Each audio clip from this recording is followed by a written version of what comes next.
Well, the hiatus is over, and the Radio Vet is back on the air. Let's find out what Dr. Kelly's been up to for this long stretch. Today on the Radio Vet with Dr. Kelly.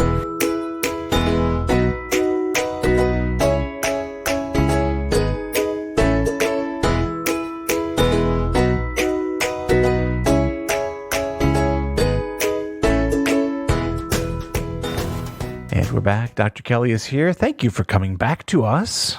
Yes, it's nice to be back. I'm just glad some other radio entity didn't, pull you away. NPR is like, hey, time to walk away from these schmoes and, play in the big time.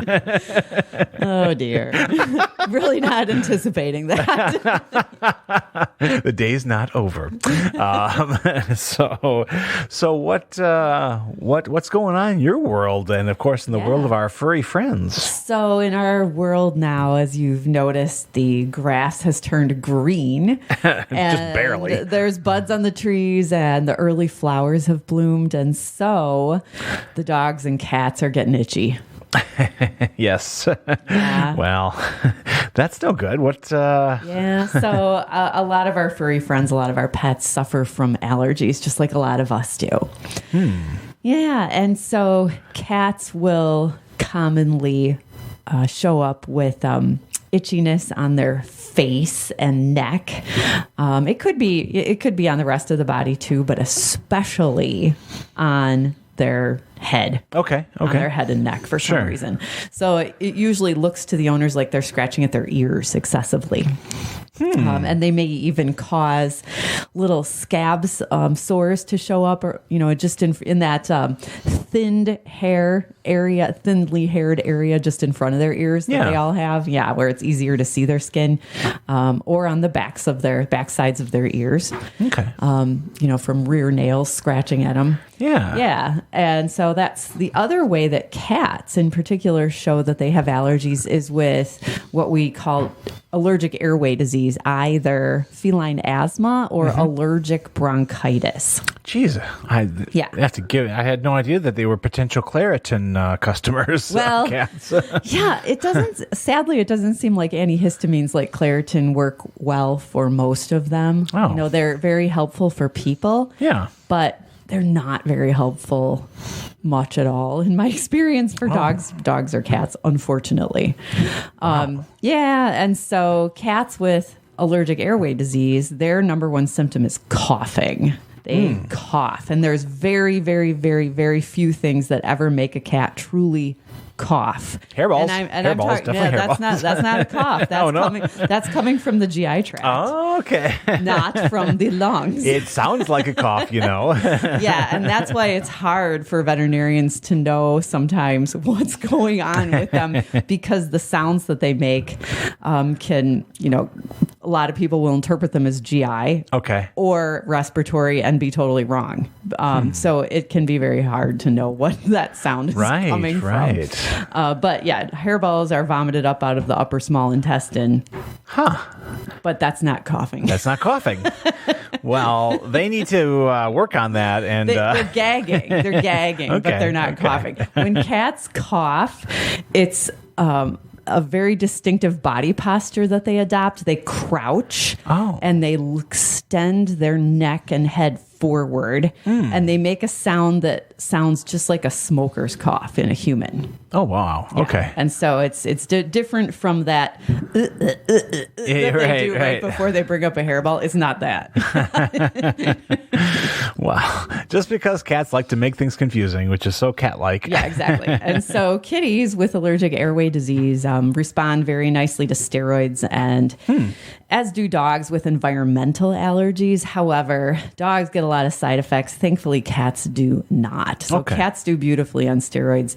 Dogs are a pain in the butt on steroids because it makes them drink a lot, pee a lot, pant more, and get hungrier. Oh, geez. Yeah, okay. It's a whole mess of things that can happen to dogs on steroids. Wow. So there are inhaled steroids, which are the best for kitties with allergic airway disease. And so there's something called an AeroCat, which is a adapter you can purchase that fits onto a regular inhaler. Okay. and allows you to use it on your cat. I'm sure cats love this. I think a lot of them tolerate it just fine. Really? Yeah.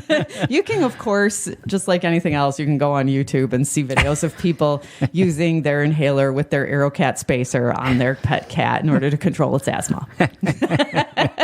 But what's nice about the inhaled steroids is you don't get the systemic side effects that you do with an oral steroid or an injectable steroid, Sure, although those are easier. Yeah. And they're less work, especially the injectable one. But unfortunately, long-term use of long-acting, long-lasting injectable steroids in cats really raises their risk for diabetes. Oh, okay. Yeah, Okay. Well, we don't want that. Yeah. It's very convenient, but that. it's not so convenient when they wind up diabetic. Right. So at what age do you start seeing these allergies show up in your dogs and cats? So in dogs, it's typically between the ages of 1 and 5 when they'll first develop symptoms, but it can be, that's average. It can be earlier or it can even be later. Okay. When people start off with bad allergies, they tend over time to lessen with age. And unfortunately, the exact opposite is true in dogs. They tend to get worse with age. They may start out having allergy symptoms that only show up in August and September. Like they're allergic to ragweed or mold or something like that. But then, within 3, 4, 5 years, now they've got, allergies that are either year round because they've become allergic to indoor allergens too. Oh, geez. Or spring through fall would be a common, common way that, or a common way that they show them every year, just their pattern, I should say. Yeah. Left untreated, which some pet owners probably just think, he's got chiggers, or whatever he's scratching about. Left untreated, how much will this affect their lives? It can certainly affect quality of life because you could imagine if your skin in general was severely itchy all the time, you would not want to live like that. Not my first choice, no. And dogs will do themselves harm by scratching excessively. Sure. They'll get what we call quote unquote hot spots, which can literally pop up overnight, but they choose a spot and they're scratching because it itches, but they cause this nasty wet dermatitis that's got a bacterial overgrowth and it smells bad, and they scratch the hair off and it's oozing. Oh boy. It's just this horrible thing that shows up overnight. And, when those come in, we shave the fur away from them and it shows how big it really is once you've clipped the hair. So it looks 10 times worse. Oh boy. Than when they walked in. And we have to clean it with surgical scrub and, gently rinse it with sterile saline and put them on antibiotics because it is an infection, but also treat the underlying itch so that they don't get another one next week. That's the beauty of fur. It keeps us from knowing what's truly going on. You don't know how bad it really looks until they've been shaved. I just don't want to know. Don't shave them. So you said you're seeing a fair amount of that right now up at your practice. And that's just, 'tis the season. It's now become allergy season, and it's going to continue until we get a hard frost. Oh dear. Oh well, that's hopefully far away. I mean, we've earned what little good weather we have there in 48 hours worth. Interesting. Are there any breeds that are more prone to, especially in dogs, because cats are cats, but any breeds of dogs that are more prone to this sort of thing? I think so. However, allergies are becoming more widespread, I think, both in people and in dogs. That's interesting. So I would say when I was still in veterinary school, it was for sure German Shepherds, Golden Retrievers, Boxers. Those would probably West Highland White Terriers or Westies. Sure, yeah. Would be some of the big ones. And now, maybe it's just the common breeds we see here, but if I see a boxer and it doesn't have allergies, now that's a really rare thing. If I see a golden retriever and it doesn't have allergies, that's a rare thing. But we see them in spaniels, Labrador retrievers, Shelties, Schnauzers. It's much more uncommon still in some breeds. Like I don't think of Huskies as being big allergy dogs. Yeah, but there's some who have. Like seasonal allergies just in the fall, I'm sure. There's definitely an inherited component to it, but it does seem like it's become more common. And I was reading the other day that, there's 30% more ragweed pollen in the air than there once was. Okay. So with climate change or whatever, sure. or maybe habitat disruption and invasive plants, I don't know. But, that the actual environment is more challenging, I think, for those with allergies. 30% more allergens would probably mean 30% more allergies. I don't know. I mean, you have to have the right kind of immune system to develop allergies in the first place. Sure. So you inherit the tendency to develop allergies. You don't inherit specific allergies. Right. Yeah, just like you inherit the tendency to develop freckles. You aren't born with freckles. Those come from sun exposure. Right. So it's absolutely kind of like that. So avoid the allergens and avoid the sun if you don't want to freckle. Good luck avoiding the allergens. They're everywhere. I'm not leaving my basement. I'll dig deep. I'll go deeper if I have to. Dogs with allergies will also very commonly develop chronic recurrent ear infections.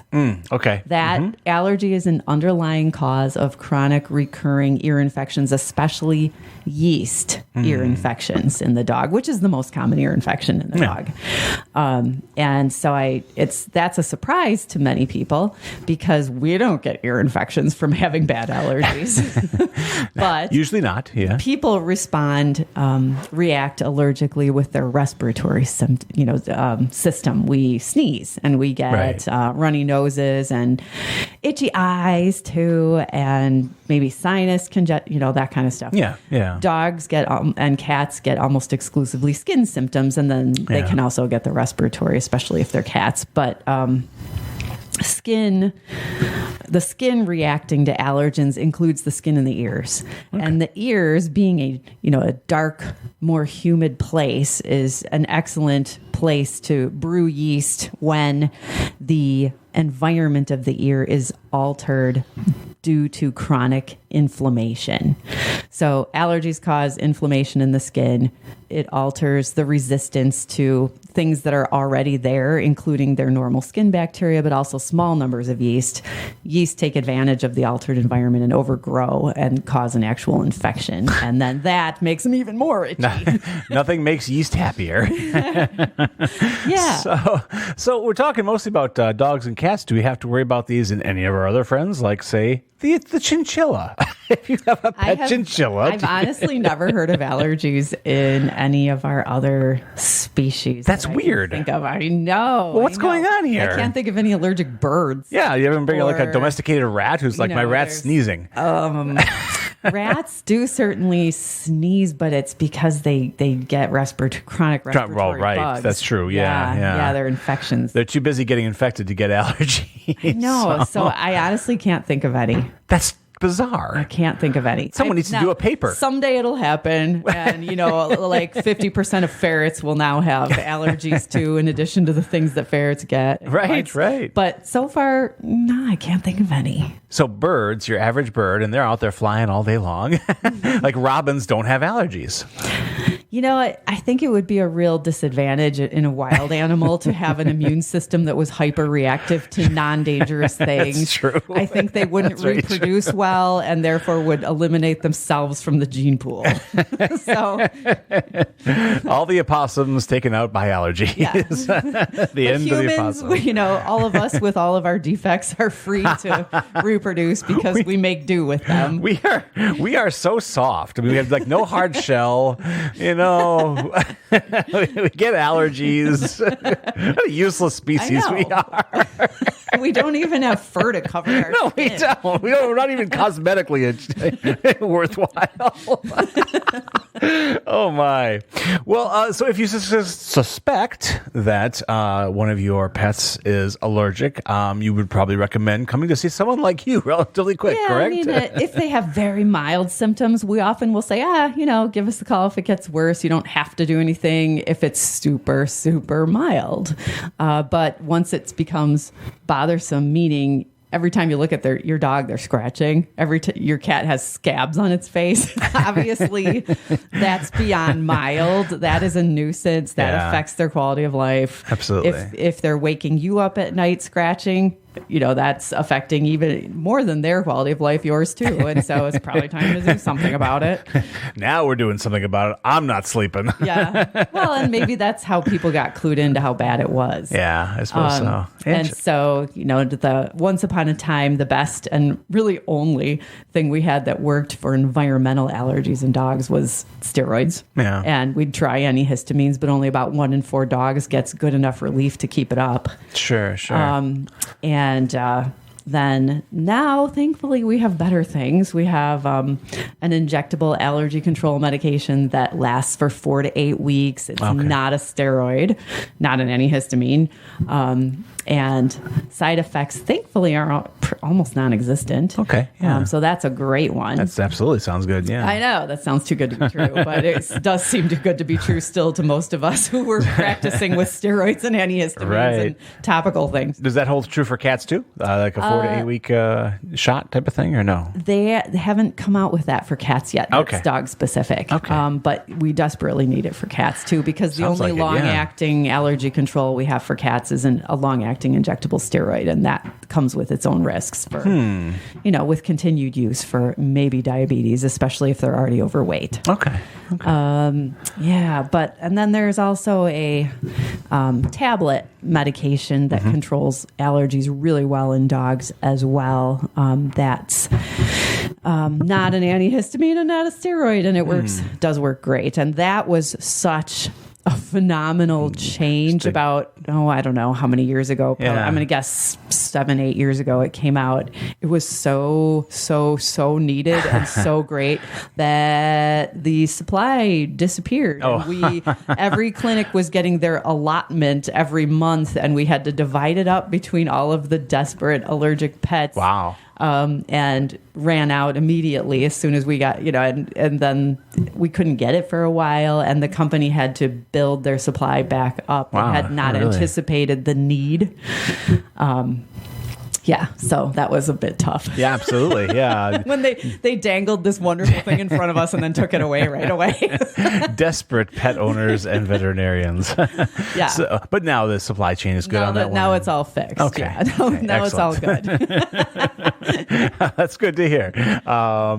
Okay. Well, this is all good information. I'm happy to report with 4 critters in my house, not a single one ever has exhibited any allergic symptoms. Yeah, so that's really nice. Feeling pretty good about things right now. Really nice. Yeah. We're all sleeping through the night. That's good. Absolutely. Well, except my cats. I don't know what they're up to at night, but that's a whole other. They're probably busy at night. Very busy, I'm sure. All right. Well, that is the Radio Vet with Dr. Kelly here on CPL Radio, and it's so nice to have you back. And hopefully we'll be back with the show next week as well. Good. We're going to get Jane. We're going to do this. All right. Until then, take care.